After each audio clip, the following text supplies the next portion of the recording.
Thank you, Honorable Speaker. It is indeed true that you directed that I give an update from the National Intelligence Service and the Office of Directorate of Criminal Investigations, or the Director of Criminal Investigations, and they have since given an update, Honorable Speaker.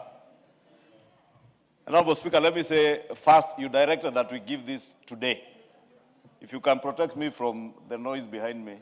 Order, members. Order. Member for Aldai. You know, Honorable Speaker, when we went for the retreat, we were reminding our committees of chairs, committee chairs, that every time a member rises in his place to ask for a statement or a question, the traditional answer is that that answer will be given in 2 weeks. Yes. But that 2 weeks never comes. In fact, by the time the 2 weeks end, the chairs of the committees are not here.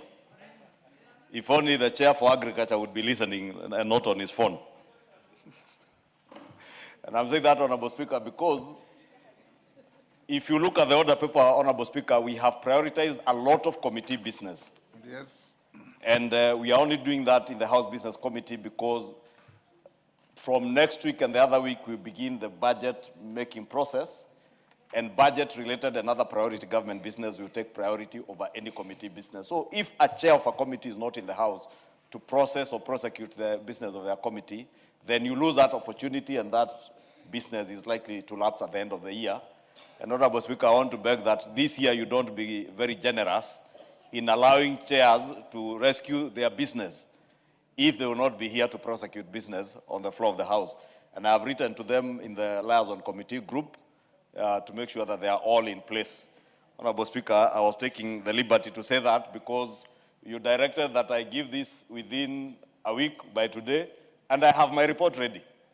So I hope the chairs will learn from me that when you say it is a week, or when the Speaker directs it's within a week, it must be within a week. And tell them that failing to emulate the leader has consequences. Dire consequences. Thank you, Honorable Speaker, and I have the reports. Honorable Speaker, indulge me not to go through the entire script of especially what I have gotten from the National Intelligence Service, but the summary of their statement is that so far they can confirm that they are rogue agencies, and they say the ongoing Russia-Ukraine war continues to trigger the recruitment of foreign fighters by Russia military through rogue recruitment agencies and individuals in Kenya. The rogue agencies are targeting ex-military, ex-police officers, as well as civilians aged between the mid-20s to 50 years who are desperate for job opportunities abroad. The agencies have been enticing Kenyans, promising them lucrative terms of service, such as salaries of about 350,000 shillings per month and hefty bonuses between 900,000 shillings and 1.2 million Kenya shillings, as well as eventually being issued with Russian citizenship. So far, over 1,000 Kenyans have been recruited and departed to fight in the Russia-Ukraine war. The Kenyans leave the country on tourist visas to join the Russian army through Istanbul, Turkey, as well as Abu Dhabi, United Arab Emirates. However, due to increased interception of these travelers at Jomo Kenyatta International Airport, the recruits have changed tact and are traveling through Uganda, DRC, and South Africa to avoid detection. Additionally, the agencies have been colluding with rogue airport staff from the Directorate of Immigration Services, the Directorate of Criminal Investigations, Anti-Narcotics Unit, and National Employment Authority to facilitate the recruits without interception at the Jomo Kenyatta International Airport. They have also been colluding with staff at the Russian Embassy in Nairobi and the Kenyan Embassy in Moscow, who have been issuing the recruits with Russian visit visas. Equally, some civilians who are working in Qatar, Afghanistan, Saudi Arabia, Dubai, Jordan, and Asian countries took the lucrative deal and traveled to Russia. That is to say, Honorable Speaker, that all the close to 1,000 Kenyans who are estimated to have to be in Russia have not all traveled from Kenya. Some are those who are already in the diaspora in the countries aforementioned, who have since moved to go and fight in Russia. Notably, as of February 2026, the following is the status of some of the Kenyans who went to Russia.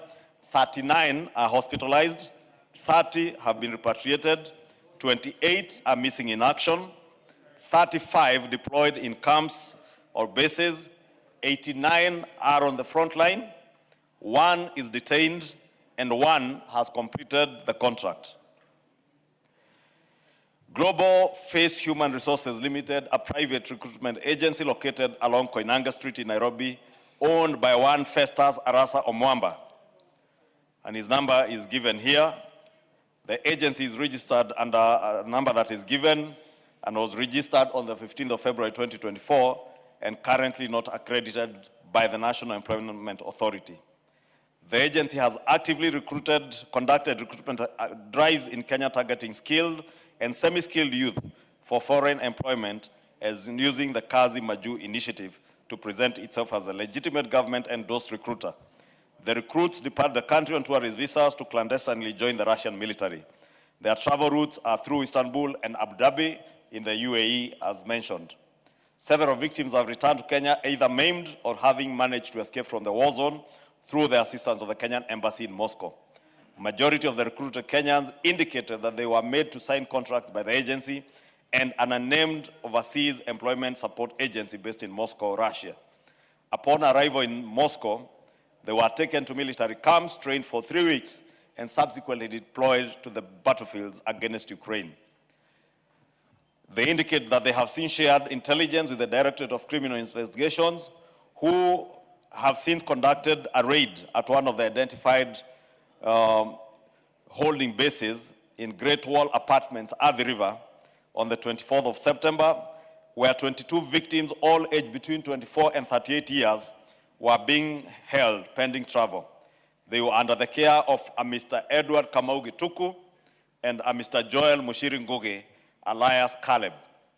It was further established that Mikhail Layapin, alias Sagevich, a Russian national and holder of passport number given, is linked to Festus's trafficking activities. His social media presence under the handle at Mishayalpin identifies him as a founder of Mwaki Kenya and an African markets enthusiast. Mikhail was arrested on the 25th of September 2025 and repatriated to Russia on the 26th of September 2025, and an alert to monitor order placed against him. That is to make sure that if he attempts to get into the country again, they will be able to detect. And reports already indicate that he's planning to sneak back to Kenya.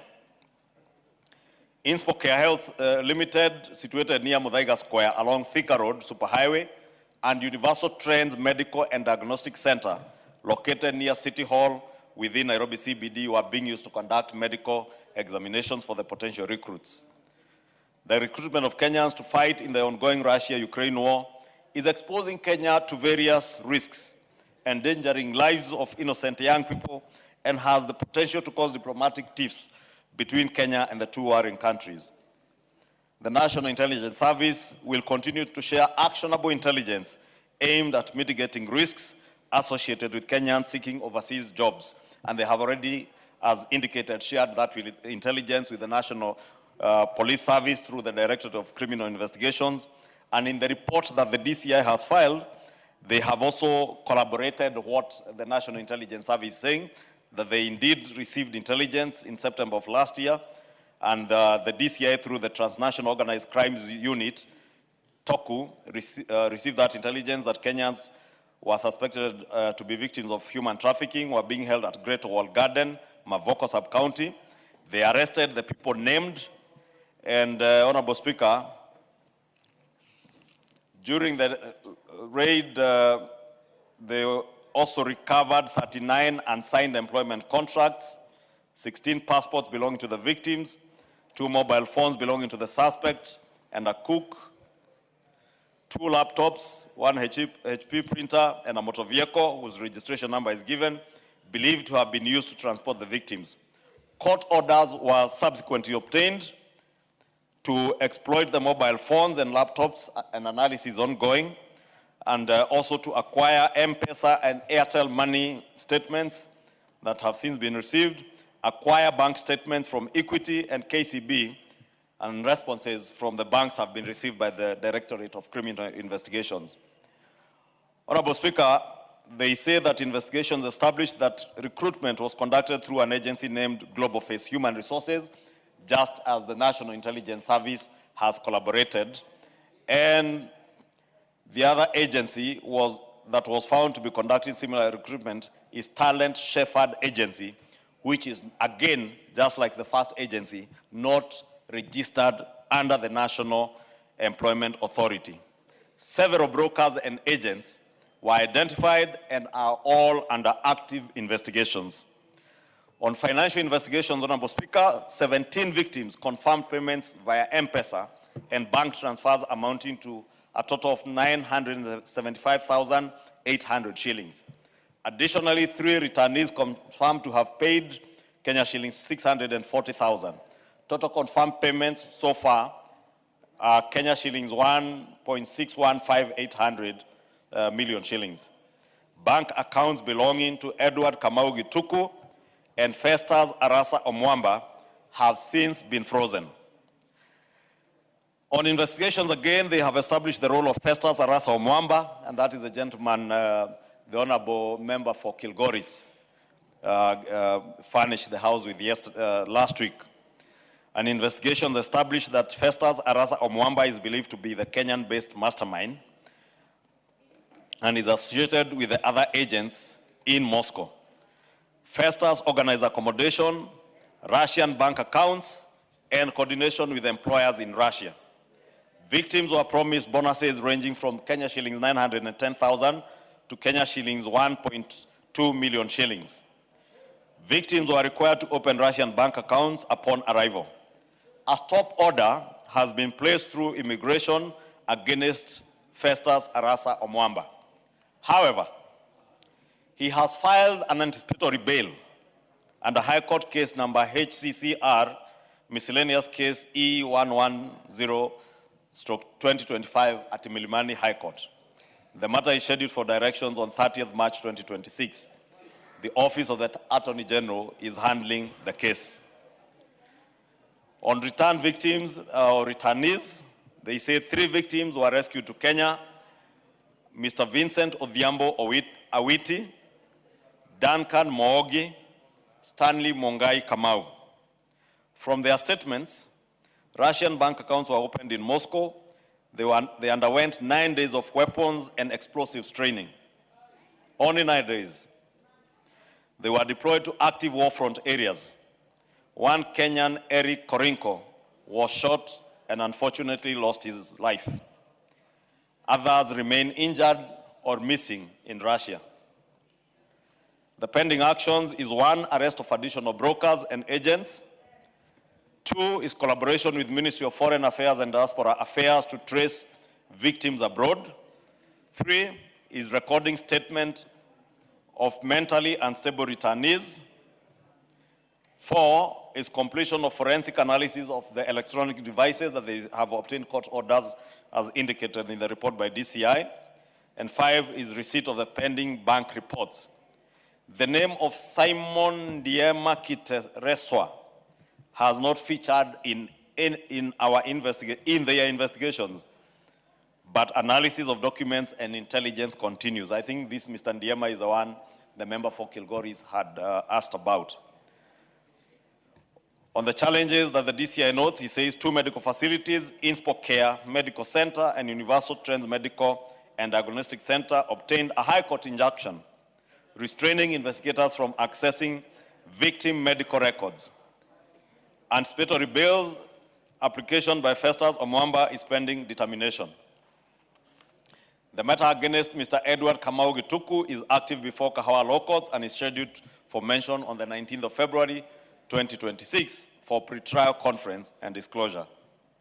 And they conclude by saying investigations have established the existence of an organized transnational trafficking syndicate recruiting Kenyan citizens under false pretenses and deploying them to active conflict zones in Russia. While significant progress has been made, Investigations remain active, particularly regarding the arrest of additional suspects, forensic analysis of digital evidence, rescue of victims already trafficked, resolution of legal barriers affecting evidence collection. Your continued support and interagency cooperation in this matter is highly encouraged and recommended. Honorable Speaker, if you listen to those two reports, both by the National Intelligence Service and the Directorate of Criminal Investigations, clearly they seem to be on top of the game and have been able to track the agencies that are recruiting Kenyans. But notably, Honorable Speaker, is what they mentioned, that there has been collusion between officers from the Directorate of Criminal Investigation, the Directorate of Immigration Services, and the National Employment Authority. And I think, Honorable Speaker, what I would urge that you direct is, one, that the ministries concerned, the Ministry of Interior, State Department for Immigration Services, must be able to pinpoint who are these particular officers and hold them to account. The same with DCI. They must be able to hold to account those officers who are colluding with criminals. Same with the National Employment Authority. And also, more telling is a collusion by officers at the Russian embassy and the Kenyan embassy in Moscow. Our ambassador in Moscow must be able to identify the officers within the embassy that may have colluded with these criminals to facilitate the travel of innocent Kenyans to be able to go and work in the front line in a battle area. And Honorable Speaker, you know, government offices are not to be used for criminal activities. And therefore, our embassy must be beyond reproach. It must be the place where Kenyans in that country or anywhere in the vicinity can seek refuge. But it can't be a place that a few officers within the ministry facilitate criminals to lie to innocent Kenyans who may not know the circumstances that are there in Russia. Therefore, I would urge, Honorable Speaker, that we direct the Directorate of Criminal Investigations and the National Intelligence Service, as they have indicated, to identify the particular officers, whether it is at the Russian embassy, our embassy in Moscow, or at JKIA, or within the ministries of immigration, the State Department of Immigration and the Ministry of Foreign Affairs, and hold those particular officers to account. Because they have made other Kenyans lose lives, others suffer in a battlefront, and of course, the emotional turmoil that the families of these young men, and I presume they're all young men, young men who have gone to Russia are going through. And we watch them every day, Honorable Speaker, on national TV, families crying out. To Honorable Speaker, is to ask the State Department for Immigration to be more vigilant. Because you see, when JKIA is closely monitored, you hear now they have moving through South Africa, Uganda, and other neighboring countries.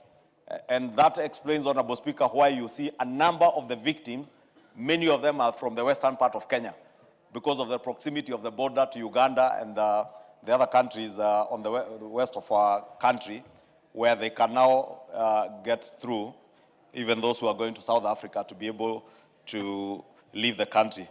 Lastly, Honorable Speaker, let me take this opportunity to urge Kenyans. Please, the National Employment Authority portal or website details which agencies are licensed. Whenever anybody seeks to recruit you for Kazi Maju, confirm with the National Employment Authority website on their portal, or just place a call to them and confirm whether that is a legitimately licensed agency. Because if you are recruited by an agency that is licensed, then the NEA is able to follow up with that agency. But if you go to rogue agencies, then they will call you, they will take your money, as you've heard, Kenyans have lost their money, and they will take you to those battlefronts. But those that are legitimate under NEA will never take you to battlefronts. They will take you for legit jobs or legitimate jobs abroad, or what is called Kazi Maju. And I have seen the Cabinet Secretary for Labor, the Honorable Mutua, in many occasions explain to Kenyans how to go about getting Kazi Maju. And it is never through these rogue agencies. So please just go through the NEA portal and use those legitimate agencies as you look for jobs outside the country. Otherwise, many people will take advantage of you, and you may end up in those battlefronts, end up getting maimed, hospitalized, like those 39 who are said to be hospitalized in Russia, or even lose your life. And that will leave your family and many of us in this country with a lot of emotional turmoil. Honorable Speaker, with that, I submit, and I hope Kenyans have heard that it is only them that can assist these investigative agencies by also collaborating with them and adhering to the set rules and standards on recruitment under kazi majuu. Don't go to rogue agencies. Don't confirm with the ministry, either of Foreign Affairs or the Ministry of Labor, whether the person recruiting you is licensed and whether the jobs that they are promising you are actual jobs. Because many of these young people have been promised security jobs. They are told you are going to work as a guard. They don't tell you are going to work in the military. And you assume as a guard, those ones of carrying a rungu, or just manning an entrance of a building. That's what they are promised, only to get to those countries and you are taken to military camps. You only trained for 3 weeks. The military, nobody in the military, no military in the world trains people for 3 weeks. You've had some have been trained for only 9 days. Yes. They are basically just giving you a gun to go and die. Thank you, Honorable Speaker. Thank you, Majority Leader Haika.